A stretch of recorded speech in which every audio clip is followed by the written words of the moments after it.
Per una volta facciamo parlare soprattutto le immagini.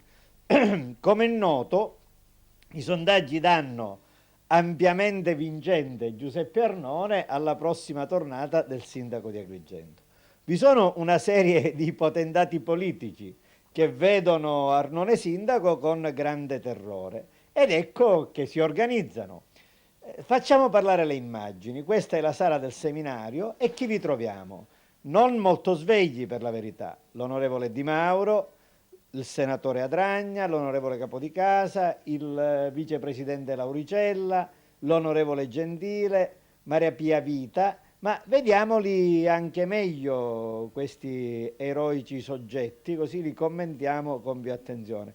Qui sempre il primo piano dei nostri eroi. Vediamo un po' chi c'è alla foto 2. Maria Pia Vita, Tortorici, ex consigliere comunale, l'onorevole Di Mauro. Vediamo adesso alla foto 4 che sorpresa abbiamo. Giacomino Di Benedetto e Orazio Guarraci, un altro benefattore della popolazione agrigentina.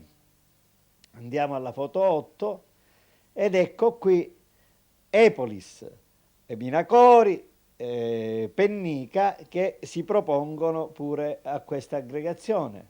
La foto 9 abbiamo il cantone Carmelo, un altro esponente politico di primo piano assieme a Guarraci.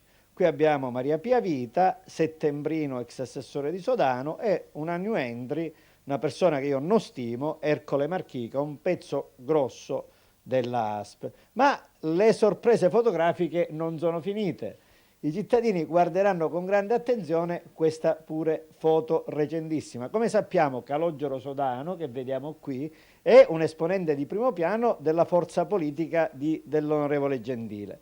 E qui si va a felicitare con Angelo Capodicasa, con Ester Vedova, Giacomo Di Benedetto, l'ingegner Bellini, che è un loro factotum. Ognuno può immaginare qual è l'argomento della discussione tra Vedova, Capodicasa, Di Benedetto e Calogero Sodano. È ovvio che non è necessario neanche un discorso politico, queste immagini parlano da sole e spiegano perché Capodicasa vive notti insonni a pensare che Bersani possa imporgli di fare le primarie ad Agrigento. Se si facessero le primarie, la grande ammucchiata da Sodano a Gentile, a Di Mauro, a Capodicasa, ad Adragna, a Minacori, diciamo, andrebbe chiaramente a mare. Ma comunque non votano queste persone con queste facce così nobili di impegno per Agrigento, votano i cittadini e ogni cittadino saprà cosa deve fare nella cabina elettorale.